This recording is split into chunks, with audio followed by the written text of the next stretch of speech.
The overwhelming impact of the pandemic on the economy has put pressure on millennials to achieve financial security. Lured by easy-to-use trading apps like Robinhood, millennials are flooding into the market for the first time amid a pandemic. We spoke to a financial advisor about fintech apps like Robinhood and when to draw the line between investment and gambling.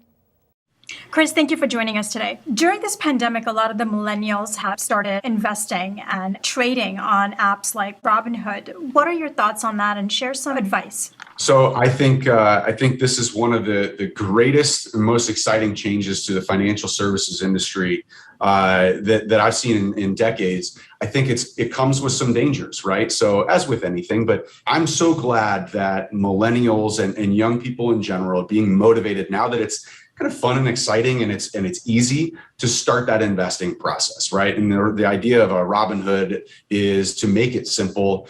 Now they've gotten in some trouble for gamifying and kind of encouraging this gambling mentality. So that's a fine line, and that's the real danger part. I think, again, it's all about communication and education for young people, kind of like having a driver's license. They need to have some training before you go out there and you start investing, because the line between investing and gambling is really gray. Again, I think it's really wonderful that it's starting to be top of mind. It's reached kind of a cool factor for young people to do this investing, but there's some dangers in there, and real money gets lost when we make bad decisions. If you can teach kids about, they need to invest with a goal in mind, right? Right now, it's kind of this gambling and seeing if I can make some money.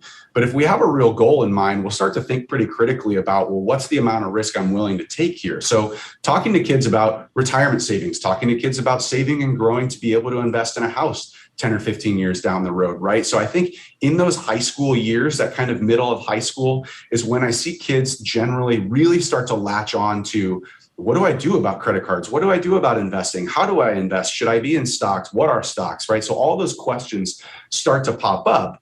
And we don't necessarily know, if we're not having that conversation with our kids, where they're going to get the information. So that's why I think it's so important to start to talk to kids. And if you're not capable or confident in having those conversations, bringing in an advisor or somebody through their school, whatever it might be, a confident resource that can teach the kids a little bit of these lessons, just to avoid going backwards in their life, right? So this is such a great way to step forward and to save and grow your money if you can avoid some of the big mistakes. That was Chris Janeway, Certified Plan Fiduciary Advisor.